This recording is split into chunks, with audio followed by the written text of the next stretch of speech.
Hi everyone. Before we get into this episode, I just wanted to let you know that there is some sensitive content in this episode about suicide specifically. So there is a trigger warning. Within the episode, I do give you the trigger warning. So don't worry, you won't be caught by surprise. But also, if you want to skip that bit, you should know that it starts from about 32 minutes in and stops about after 34. So it's about 2 minutes worth of stuff. But like I said, there is a trigger warning within the episode itself, so you don't need to worry too much. Okay, let's get into it. Hello, and welcome to Quarter Life Crisis. That's cry isn't. And sis isn't hey sis. Okay, so I actually have a guest here today. And do you want to introduce yourself? Just a little bit. Okay, just a little bit. My name's Evianne. Usually I go by Evie. We can get into that later. And I work in social media. I don't actually know how to describe myself. That's okay. It's part of my crisis. Like, I don't actually know what I'm doing, so I'm just crying, sis. Evie and I have been friends for like almost 3 years. I think I did the calculation before. And I'll get into like how we met and stuff. But before we go into that, let's start how we always start, which is taking a deep breath in and out. So when you're ready, in, out. Okay, we're here. Right. So Evie is also in the quarter life crisis stage. She's 25, just as I am. And we actually met on Hinge. And no, we weren't looking for friends. We matched. I think I really liked the way like Evie did her makeup and stuff, and I think that might have been the first thing I said to her. And we were both kind of still exploring if we were gonna be like if we were poly or not. Yeah. And literally Evie rejected me because she was dating some old man. Okay, no, you know what? Fair. No, it was because my frontal lobe hadn't developed yet. Right. And she was like, but I would still like to be friends with you. And I was like, you know what? She's really pretty and she seems really cool. And actually, our first date technically wasn't even in real life. We had like a 2-hour video call or something. Over WhatsApp. Yeah, over WhatsApp. And that was really cool. Mm-hmm. Really cute. And then our first official date, like, this is a friendship date, obviously, because she's friend-zoned me now.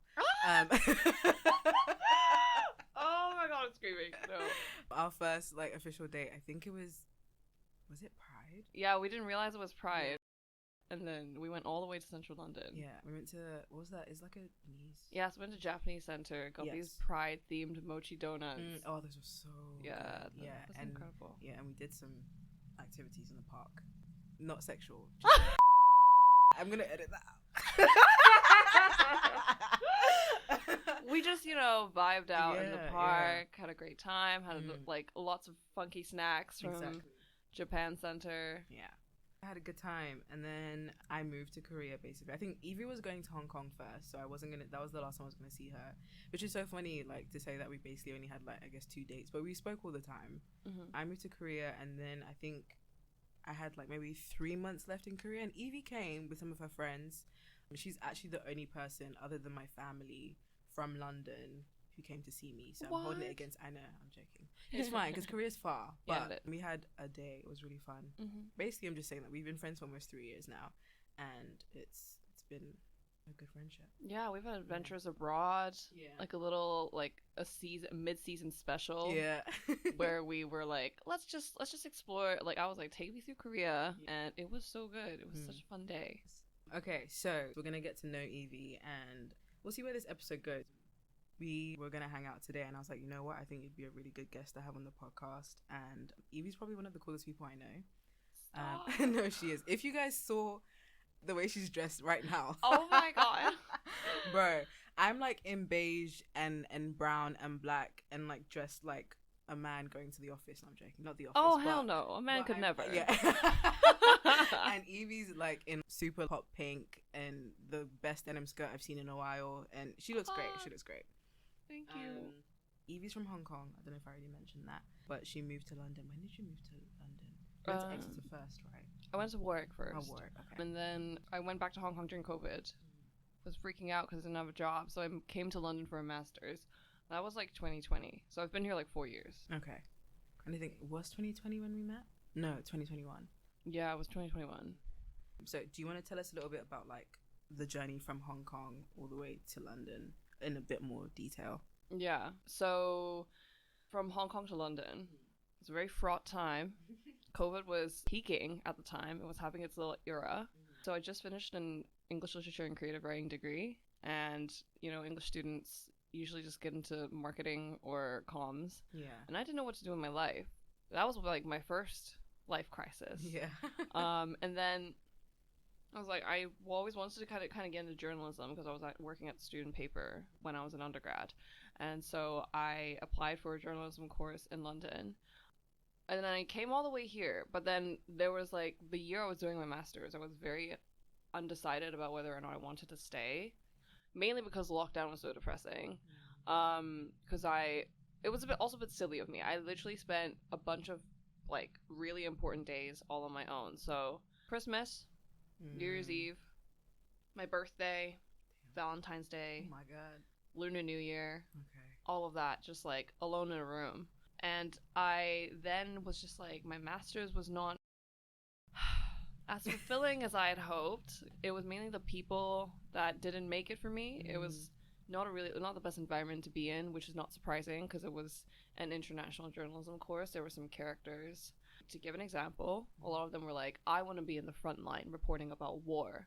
They're not thinking there shouldn't be war, period. Yeah, right. And then a lot of them were very white, very privileged, and they didn't have to think about things like what people of color had to go through. But they didn't think about representation. They just wanted to be the face of everything. Right. So when I finally finished my course, I was still kind of undecided about whether or not I wanted to stay, but then I'd had like a few really good friends, like who are my best friends now, that I met during the course that kept me afloat because we were like the very few people of color in that course. And then after that, I stayed in a tiny box room in Queensway, which then kind of was like, actually having my own space is kind of nice. Like I started to find places in London that I really liked, and I think one of the biggest things that kept me in London was like serendipitously I moved into Queensway and I was so close to one of my friends who lived like Paddington, Westbourne Park, Westbourne Grove, and then I just started walking to her place and we would hang out and stuff, and I was like, no, actually I just need to find my roots here. And then I gave it a bit of faith. I spoke to my parents. They actually were quite happy for me to stay, and then finally I decided, yeah, let's give this a shot. And since then it's been 3 years. Okay. I love that. There was so much in that I didn't even know. That was my origin story. Yeah. But also, as you were talking, I realized actually that like the second time we met / the first time we met in person, it wasn't on Pride. It was, and I still kind of remember what you were wearing. It was when we went to that Vietnamese restaurant and we had that bomb ass food. Oh my God. And then I so think we good. got bubble tea. We went to another park like near Embankment, and you were wearing like, I just remember this white jacket, and I remember thinking, she's taller than I expected. Fucking hell, she's gorgeous. Why is she dating this man? Like, No, me too. I ask myself that question all the time. Even to this day, I'm like, why did I do that? But it's fine. It was for the plot. I remember that day. I always forget that we met on that day. Yeah. But the food was so good. Was I remember so seeing good. you and I was like, wow, why did I commit to a crusty old white man when I could have someone as gorgeous as you and kind and stunning? And then I was like, you know what? I made my grave. I had to lie in it. Yeah, it's fine. But it's fine. Yeah. That chapter is so closed for me. I'm so glad. And we've also grown so much since then. Exactly. Yeah. And I think that we have like a really like beautiful like friendship. I Me think, too. yeah. And I don't know if we would have that if obviously we did go into it more romantically, you know? Yeah. But yeah, I think like you're someone I really cherish in my life, and sometimes romantic relationships can like ruin that. Yeah, no, that's so true. Like, I think romantic relationships have a higher tendency to sour things. And one of the reasons why I thought, and I think I explained this to you over like voice note when we kept sending each other voice notes over WhatsApp. The reason why I thought that maybe I could be poly, and I'm still not sure about it, is because I think I have a lot of really strong, really like beautiful, especially like female friendships around me, that I think if it started off romantic, or if there was romance involved in those, it wouldn't stand the test of time the way it has with a lot of my friends who I've been friends with like 7, 8 years since like high school, and we've seen each other through like thick and thin. And there are times where we're like, okay, it's okay if one of my friends is like gonna be AWOL for a while, like they're going through it, they need some time alone, and then they come back and we're like, we're bigger and better than ever. And that like romantic commitment or that bittersweetness that comes from it is just taken away from the equation. Yeah, you're right. On that note, actually, I wanted to ask what your big three is. I mean, I know, but the people want to know. People want to know what my big three is. I told one of my friends once, and when we first met, and she was like, "Oh, whoa, woof," and I was like, "What do you mean?" Okay, so get ready. Capricorn Sun, Aquarius Moon, and Aries Rising. Okay. I have no water sign in my big three. I think it says a lot about like my stability and my flexibility, and also like the heat in my life usually takes over any kind of like calm. I think that's what I'm telling myself anyway. But yeah, it's a bit chaotic, apparently. I mean, I can see why. I think I forgot that your rising was Aries, but it makes sense. It makes sense. Yeah, and your Aquarius moon makes sense. Actually, everything about it all makes sense. Especially, I think with the Aquarius moon, because I know like sometimes people see like, or people who have that sign as like kind of cold or like non-emotional, if that makes sense. But also I know that a lot of Aquarius placements, that's not necessarily the case. It's just that it's for specific people, I guess. And I think I see that in you, and I think sometimes like you're either one of the two. You're either like seriously like non-emotive, or you're like super like emotive. And I think that sometimes when I'm talking about astrology, I'm like, do I actually sound like I know what I'm talking about? Because I don't know. But yeah, I all of it makes sense. And the Capricorn sun also, like, you're such a Capricorn. But not necessarily personality wise, although I think there are sometimes you can be. I think I see a lot of like organization in you, and she's looking at me like no. But I mean like even like when it comes to like I guess like work, even like when I'm at your house and just the way everything has a place, and the way like your room is set up, the way your living room is set up, it's very like. And you keep a journal, right? I mean, I keep a journal. It doesn't necessarily mean you're a Capricorn, but no, I do. I see what you mean. Yeah, I agree, because I think with Capricorn, I definitely see it in the way I manage my life. So it's very organized chaos.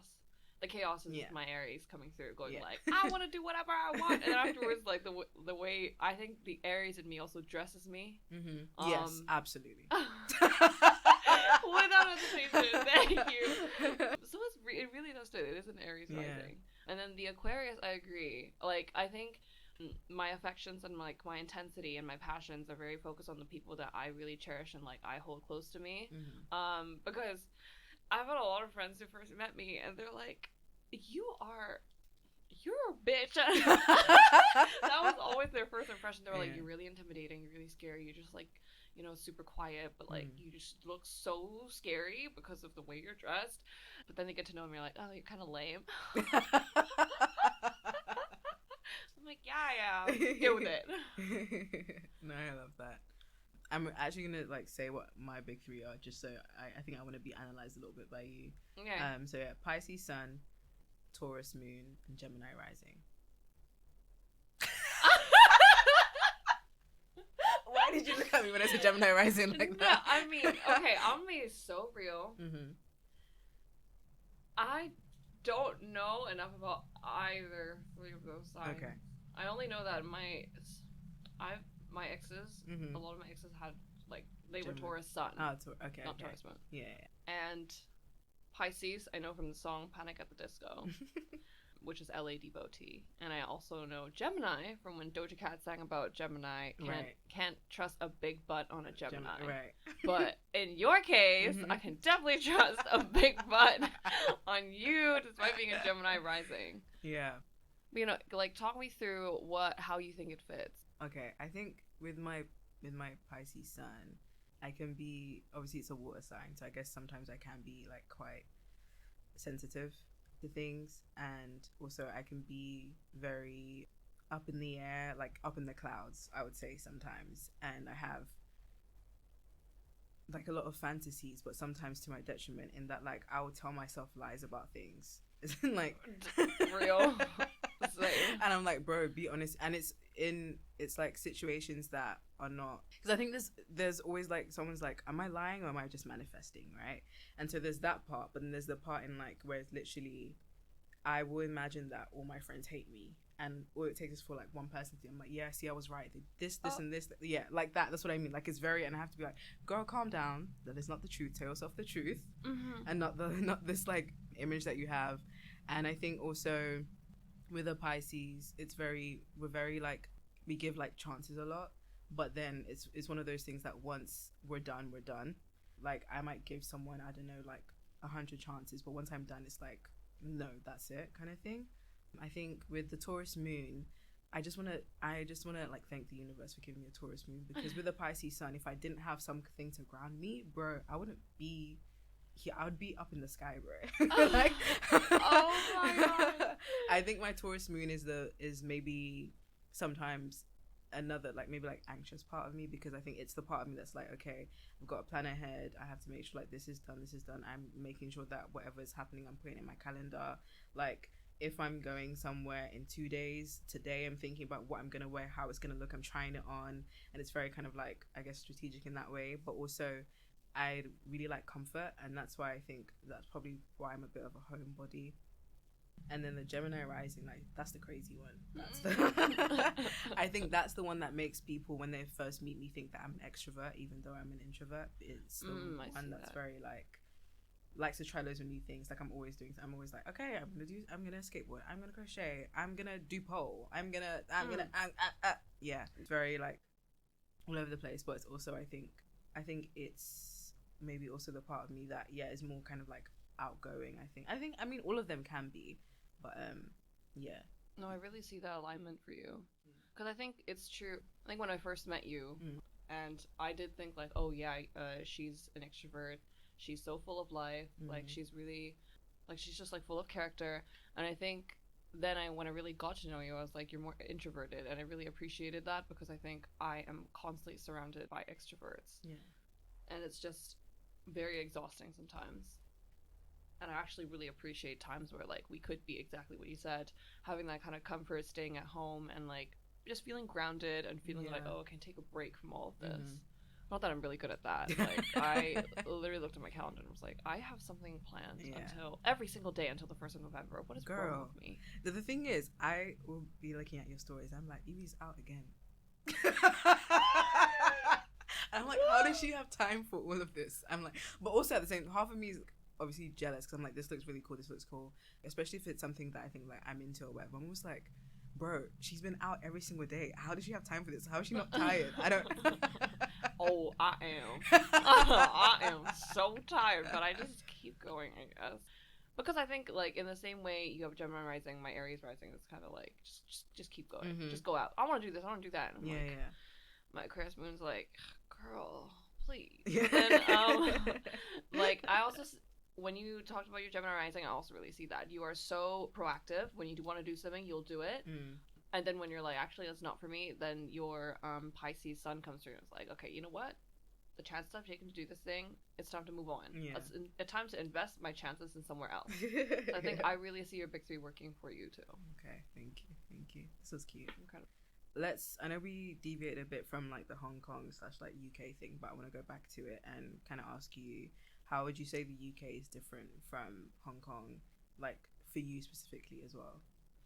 Yeah, so like down to the way I dress and the way I present myself in Hong Kong. So for example, today, thank you for rizzing up my outfit. That was so good, thanks. I'm wearing eight rings in 8 different styles and shades. I'm wearing my gold bangles and like 2 pink bracelets.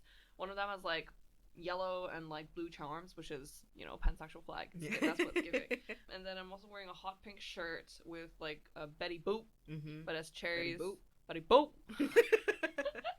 And then I have 2 necklaces. One's like a layered one, and then one's like, and I'm wearing like hot pink flares with like a fake thong detail, and my denim skirt from Elsie and Fred on top. Big up the brand. I love them so much. We love them. They're literally so great. I need to. I know they're closing, but I'm gonna go on their site again and see if there is something that I can cop. But if not, when they come back, I'm so gonna be on it. Yeah, so like they never miss. Yeah. And then I have my like fur shrug from them too, like my faux fur shrug. And the way I'm dressing now, I would probably take away like 3 of the pieces I'm wearing if I was in Hong Kong, just to like, I don't want to be like things like hot pink and stuff, like I would really stand out when I'm there.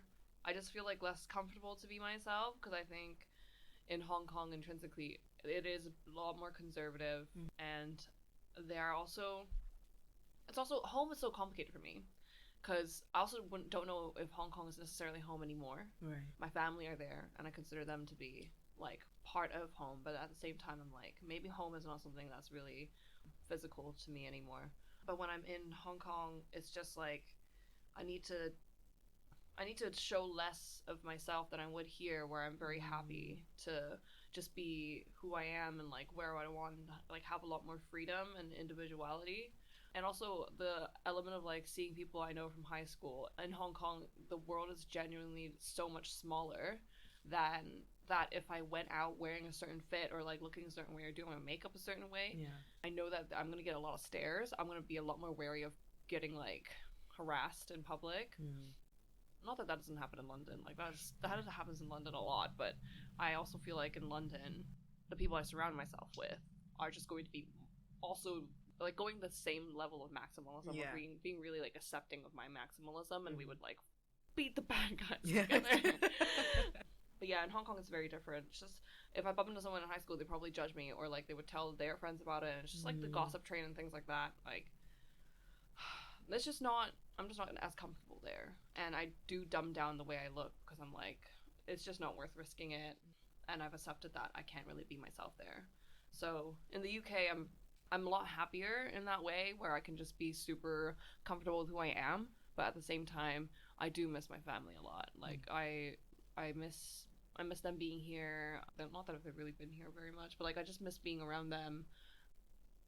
But yeah, it's like one of the things about living away from home is like knowing that family's only a call away, and just trying to also like, you know, Persephone, Hades and Persephone, the Greek mythological tale.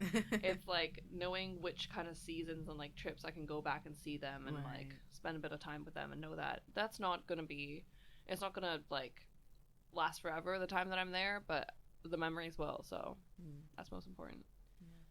I love that. I get it. I think we had the conversation before when you told me that like how you dress here is very different, and I guess it makes sense from somewhere that's like quite small, somewhere like city wise.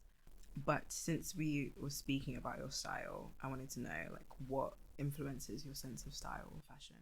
I think when I was an undergrad, so like the first few years I was here, I was already like, you know, I was trying out different clothes. Like I found out what vintage shopping and thrifting was back in the day, and that's when it kind of got really big. So I just started doing like more I don't really like using the word flamboyant, but like more like maximalist, more like eye-catching pieces, and I found myself quite liking it. But then I just kind of entered this like era where I just was like a girl boss. As far as student paper, I thought it was like the most important thing in the world. But you come out of there, like you come out of that world where things are kind of a simulation, and the consequences of that world are not necessarily as important as like when you're an adult and you're in charge of all these things, and you have a lot of like things, a lot more stakes to think about.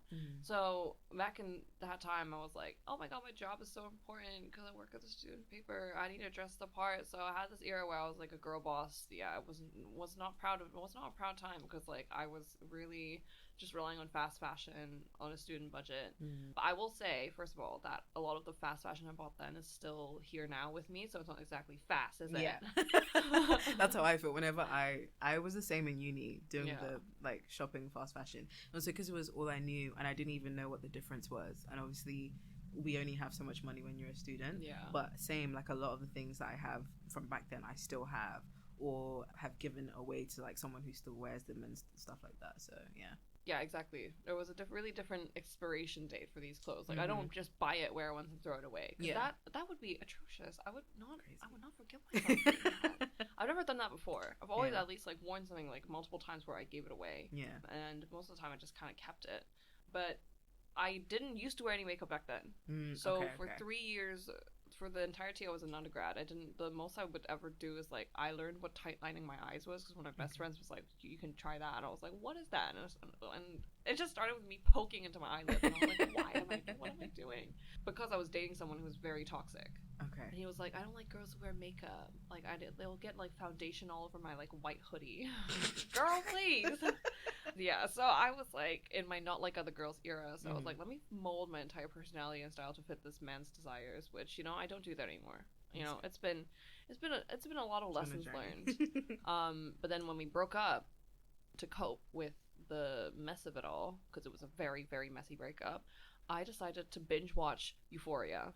And that was the start of the way I'm currently dressing, because we have Hunter Schafer, who plays Jules, incredible sense of fashion, and I was just so inspired. I was like, you can do your makeup like that? I never thought about that. And then I kind of started thinking, just buying more pieces that are more distinct, and learning how to layer clothes, and learning how to like color coordinate, and it kind of opened like an entire, this incredible world for me that I never really thought about. Just being a bit more creative with the way you dress, or like not being afraid to try different like makeup looks, and practicing and learning. Like I didn't know how to do a cat eye back in like, I don't know, 3 years ago, but then it just kind of got easier and easier, and now I do cat eyes in like funky colors, and like add a bunch of different shimmers to it. And then now I think what inspires me is like all that repressed energy I had to be creative. In the years I started to learn who I was, the formative years of my adulthood, which was like when I was like 18 to 20, all the conservative ways in Hong Kong that I couldn't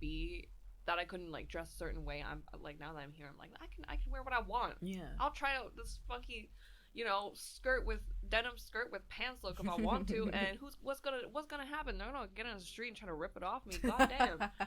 So I think, and then obviously paying a lot of attention to like trends and stuff, but like not necessarily following trends, but thinking, what part of this trend can I make as like give it more longevity. And in general, just a lot of culture. In the past few years, we've had a lot more like shows and like films that are a lot more about like Y2K maximalism, and like things I also used to love in childhood that inform my sense of fashion now. That's so interesting, because I didn't know that you'd only been doing like your makeup for like the last 3 years. I guess because when I first met you, you were already like doing it, and because you're just like so good at it. Like I've seen you do that look that you did, I think it was last year, Halloween, of like everything everywhere all at once.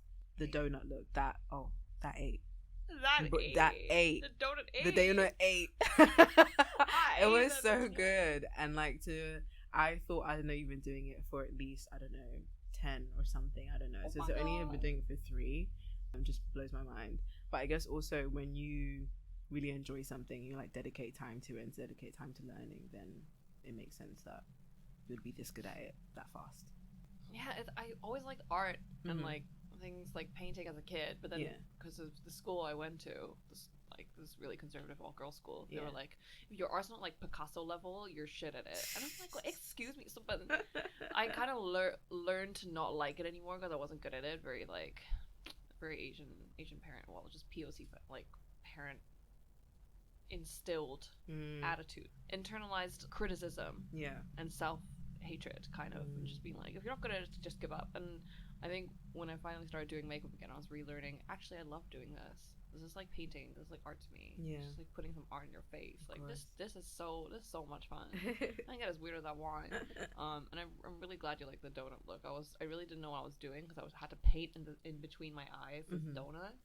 This like black hole. It looks like a bagel, but it was actually like quite easy. It was also really fun. Yeah, I loved it.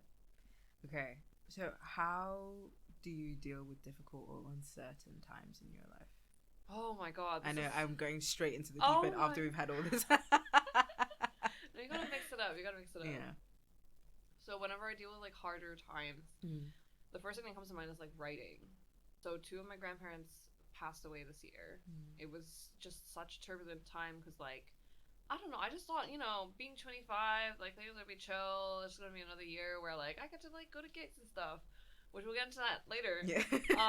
But oh my god, like, it was also back to back. So within the span of 1 month, like 2 of my grandparents passed, and then I was really close to one of them, who was my grandfather, and it kind of completely threw me out of the loop because I had never really dealt with death in that way before. Yeah. But then in the past 2 years, like, just seeing their health deteriorate and, like, thinking, like, I just knew that death was something that I needed to start thinking about and learning how to process, even though it hasn't happened yet, because people die, like, very suddenly, except, like, with what happened with Liam Payne.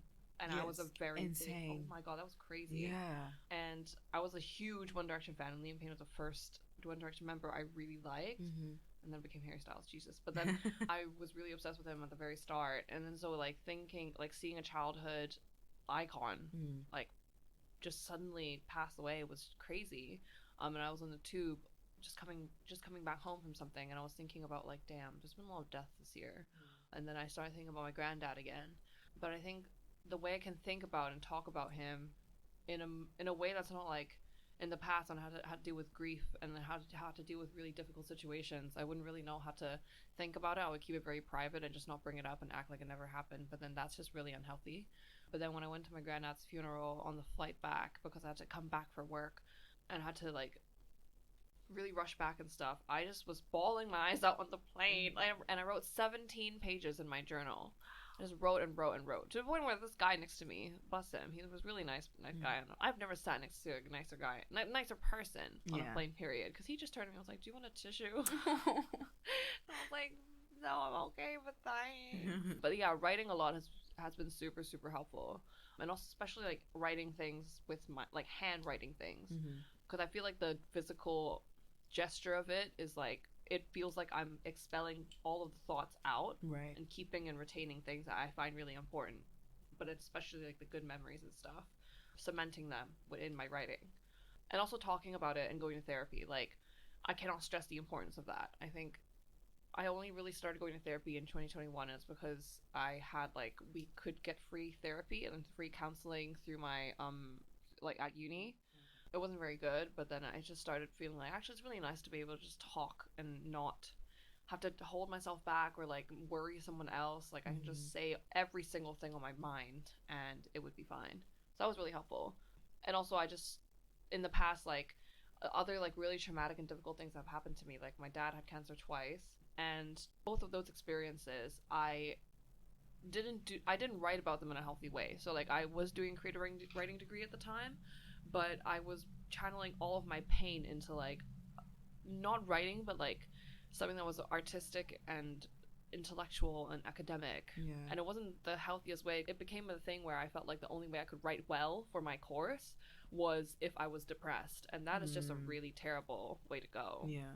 And immediately think of like, Sylvia Plath. Like, girl, she'd been going through it. And when my dad was going through all of that as well, I didn't want to tell people that was happening, and I kept those things really secret, and it just was not healthy to not talk about it and to not tell my friends about it, and to have that mindset where, like, I don't want my friends to worry, they have a lot of stuff going on, but I'm like, they're your friends for a reason. Yeah.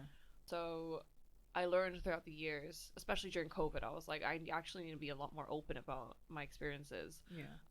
I think you might need to add a trigger warning for this bit. Okay. Trigger warning. This is your warning of a trigger. Okay. Yes.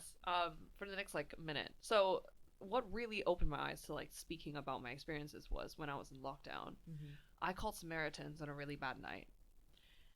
And the gag is, they didn't answer the phone. Oh, no! What the hell? I know. I was like, oh. At first, I was, like, really sad. And then I was just like, wait, what is happening? Why are they not picking up? And then when I finally got to that, I was like, oh my god, if I don't laugh, I'll cry. Like, I just let out a chuckle and was like, no, God said not today.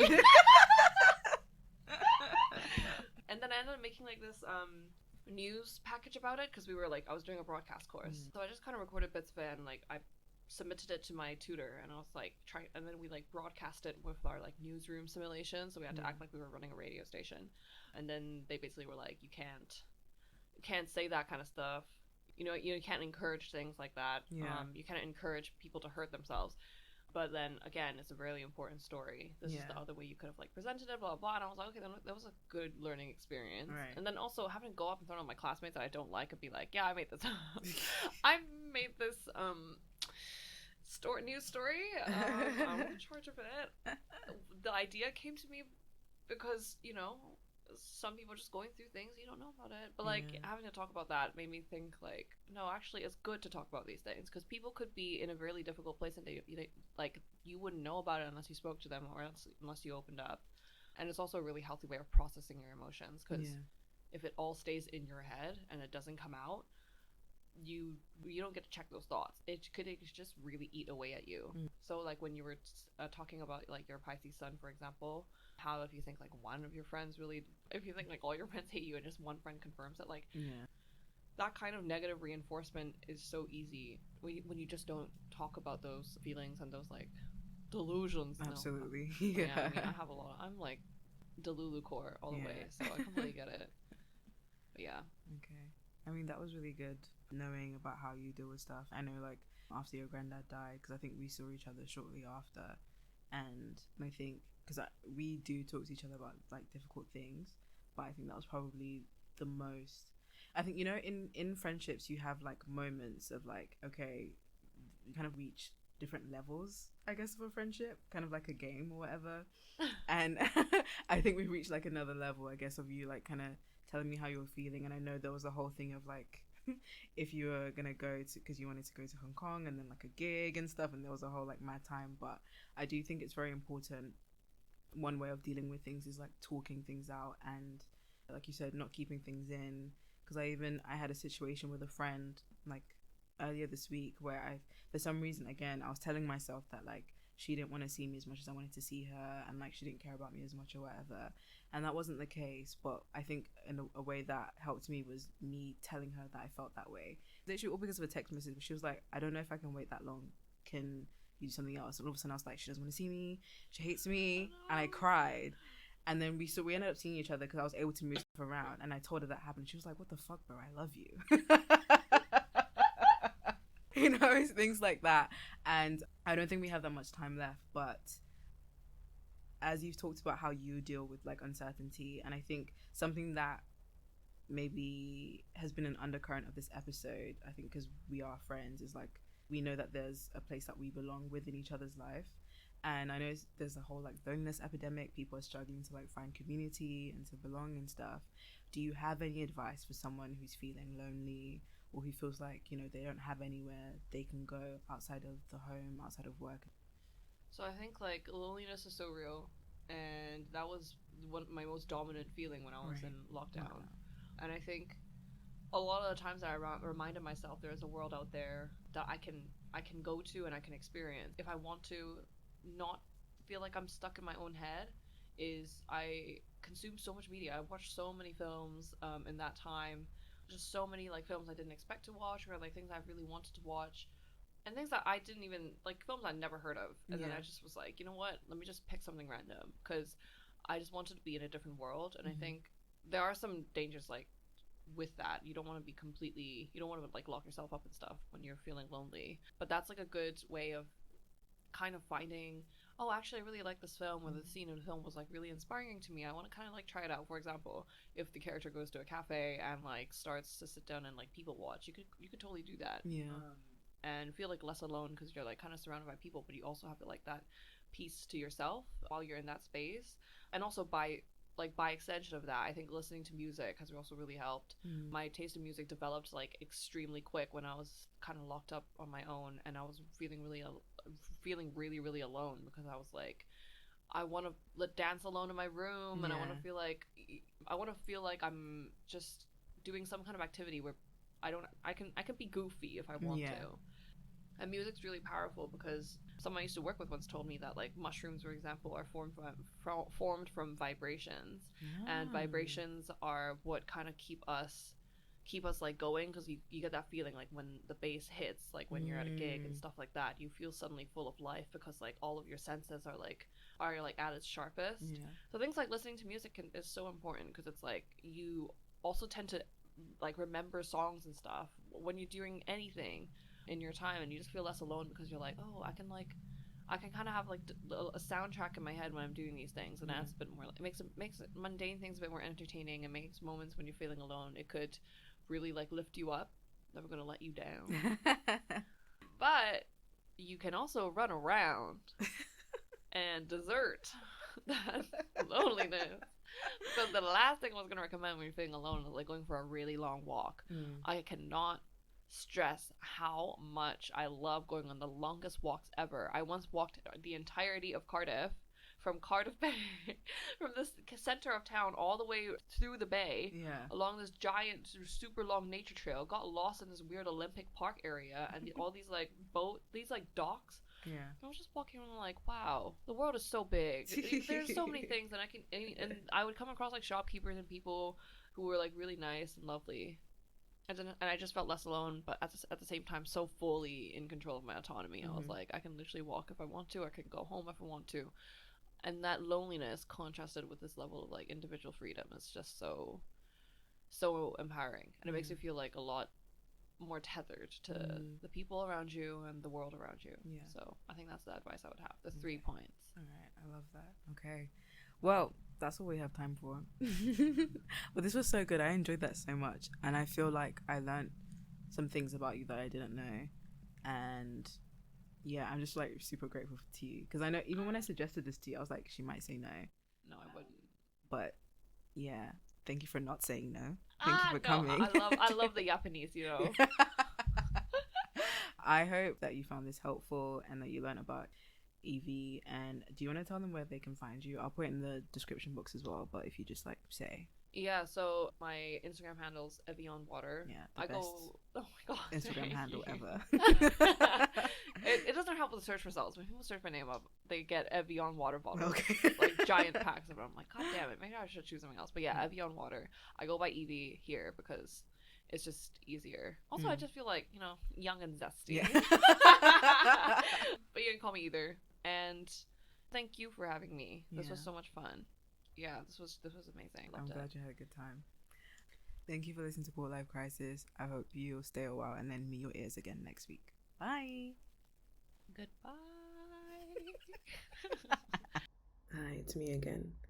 If you or anyone you know is experiencing any suicidal thoughts or suicidal ideation, please know that there is always someone you can talk to, and I'll be leaving some resources in the description box below. I hope you're good, I hope you're well, and I hope you really enjoyed this episode. See you next time. Bye.